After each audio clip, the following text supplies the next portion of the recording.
15 વર્ષથી પાલેજમાં જૂના અને જાણીતા computer, laptop, CCTV camera service, printer repairing તેમજ નવા અને જૂના કોમ્પ્યુટર લે વેચ કરનાર. એડમિશન ફોર્મ તેમજ તમામ સરકારી ફોર્મ ઓનલાઈન ભરી આપવામાં આવશે. કરજણ પોલીસે કલભા ગામની સીમમાંથી 15 લાખ ઉપરાંતનો ભારતીય બનાવટનો વિદેશી દારૂનો જથ્થો ઝડપી પાડ્યો. કરજણ તાલુકાના કલભા ગામની સીમમાંથી કરજણ પોલીસે દારૂનો મોટો જથ્થો ઝડપી પાડ્યો હતો.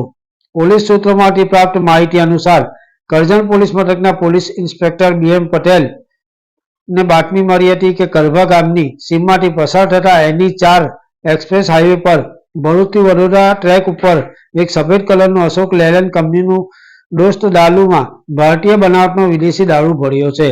સ્ટાફના માણસોએ NE4 એક્સપ્રેસ હાઈવે પર કલભા પાસે આવેલ બ્રિજ પર દારૂ આવતા તેને ઊભું રાખવા માટે હાથથી ઇશારો કરતા તેના ચાલકે ડ્રાઈવરે પોતાનું વાહન ધીમું કર્યું હતું અને ડાલાના ચાલકે પોલીસ સ્ટાફના માણસને જોઈ પોતાનું ડાલુ હાઈવે ઉપર છેલ્લી લાઈનમાં ઊભું રાખી ચાલુ હાલતમાં મૂકી માર્ગની રેલિંગ કૂદીને હાઈવે પરથી નીચે ઉતરી ભાગી ગયો હતો અને ડાલાની પાછળના ભાગે જોતા કાળા કલરની તાડપત્રી બાંધેલ હોય જેને ખોલી જોતા તેમાં ભારતીય બનાવટનો પરપ્રાંતીય વિદેશી દારૂની પ્લાસ્ટિકની નાની બોટલો નંગ 9552 જેની કુલ કિંમત ₹15,66,528 તથા પ્રોહિબિટ મુદ્દામાલ હેરાફેરી કરવા માટે ઉપયોગમાં લેવેલ લેલેન્ડ કંપનીનું દારૂ કિંમત 5 લાખ મળી કુલ કિંમત ₹20,66,528 મુદ્દામાલ સાથે પકડી પાડી કરજણ પોલીસ મથકમાં પ્રોહિબિશન એક્ટ હેઠળ ગુનો નોંધી કાયદેસર કાર્યવાહી કરવામાં આવી છે.